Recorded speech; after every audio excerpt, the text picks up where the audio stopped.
Bonjour, le chauffage électrique est trop rarement associé à la notion de confort. Mais contrairement à certaines idées reçues, les produits ont fortement évolué.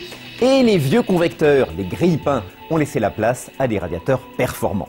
Si la recherche a permis de développer des solutions à la pointe du confort moderne, c'est précisément pour répondre aux exigences de confort des utilisateurs. Tenez, si on demande à ces utilisateurs quels travaux d'amélioration ils effectueraient dans leur logement, plus de la moitié indiquent qu'ils souhaiteraient améliorer la qualité de leur confort thermique. Mais finalement, qu'est-ce que le confort thermique? La notion de confort est-elle la même pour tout le monde? Quels sont les critères qui le définissent?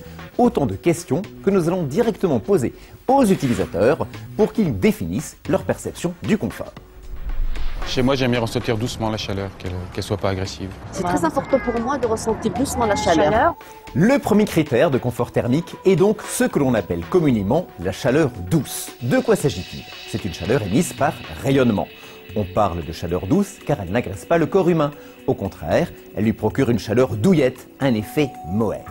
Pour obtenir ce type de chaleur, comment les radiateurs électriques doivent-ils être conçus?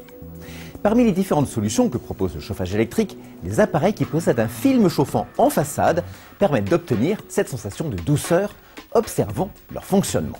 Le film chauffant est composé d'un circuit en aluminium disposé sous la façade de l'appareil et il va diffuser un rayonnement homogène.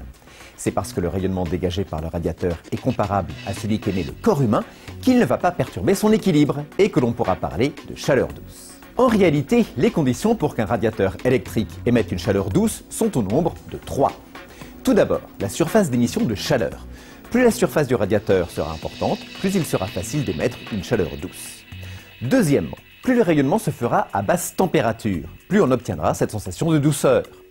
Enfin, dernière condition, il faudra que l'émission du rayonnement se fasse de façon régulière, quelle que soit la température à l'extérieur. Nous venons de découvrir ce qu'est la chaleur douce, mais quel autre critère de confort est important pour les utilisateurs?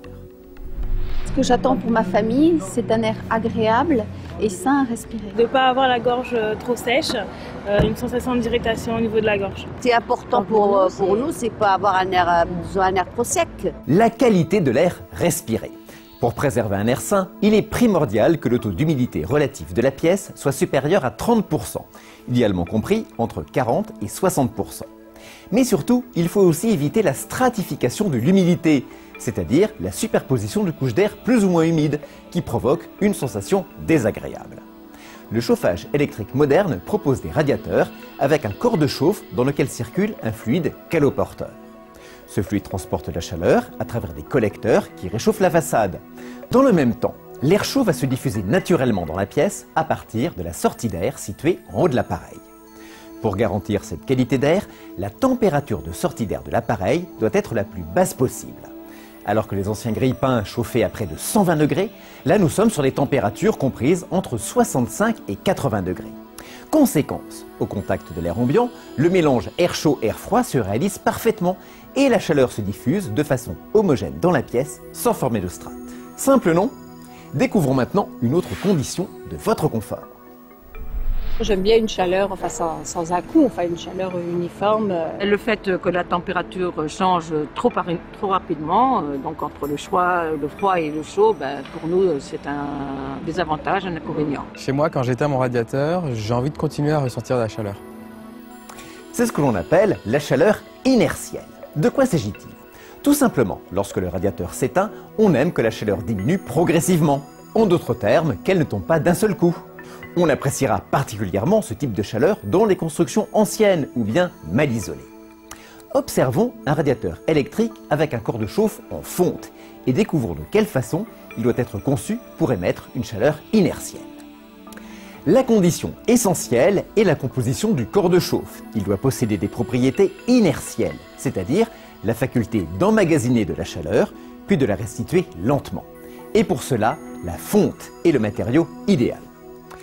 La chaleur douce, la qualité de l'air, l'inertie, nous venons de mesurer à quel point les utilisateurs sont sensibles à la qualité de la chaleur et de l'air. Pour autant, d'autres critères sont importants pour obtenir un confort de grande qualité. C'est important pour moi que toutes les pièces soient chauffées uniformément. Et que la température soit homogène dans toute la pièce, qu'on soit assis ou debout, qu'on ne ressente pas de différence thermique. Que ce soit au niveau des pieds, au niveau du visage, qu'on soit debout, assis. Madame veut une température maîtrisée où qu'elle se trouve et elle ne veut pas ressentir de différence de température entre le niveau de sa tête et celui de ses pieds. On la comprend. C'est ce qu'on appelle l'homogénéité verticale. Et pour qu'un radiateur électrique permette de limiter l'écart de température entre la tête et les pieds, il faut qu'il ait des caractéristiques proches de celles que nous avons observées avec la qualité de l'air, à savoir une faible température de sortie d'air. Voyons maintenant le dernier critère à décrypter. Pour nous, c'est important d'avoir chaud tout de suite dès qu'on arrive à la maison, de ne pas avoir à attendre que la température monte et devienne à la bonne température idéale. C'est important d'avoir, en rentrant chez moi, une bonne température. C'est le confort, hein. Le confort, c'est ça. Cela s'appelle la rapidité de montée en température. On a l'habitude d'évaluer la performance d'un radiateur électrique en mesurant le temps qu'il met pour augmenter la température d'une pièce de 3,5 degrés. En fonction de leur corps de chauffe, certains appareils sont 2 fois plus rapides que d'autres. Étudions le cas des radiateurs électriques qui possèdent un corps de chauffe en aluminium. S'ils sont aussi performants, c'est grâce aux propriétés de conductivité de l'aluminium. On peut même améliorer la rapidité de montée en température en agissant sur la structure du radiateur. C'est le cas des radiateurs en aluminium fermé. Grâce à leur taille, on améliore la surface d'échange de chaleur entre l'appareil et l'air. De plus, les petites cheminées à l'arrière de l'appareil permettent un meilleur échange thermique et une montée de la température encore plus rapide tout en préservant un air sain. Grâce à leur qualité de réactivité, les radiateurs en aluminium fermé permettent une diffusion rapide de la chaleur et une montée immédiate de la température de la pièce. Ces qualités seront particulièrement appréciées pour les constructions neuves ou très bien isolées. Les critères constitutifs du confort thermique sont donc la qualité de la chaleur et en particulier la sensation d'une chaleur douce et souvent inertielle, la recherche d'un air sain, c'est-à-dire agréable à respirer, et enfin la maîtrise de la température, c'est-à-dire une température qui monte rapidement et qui soit uniforme de la tête aux pieds. Aujourd'hui, le chauffage électrique a considérablement évolué et il constitue une solution simple pour obtenir un excellent confort.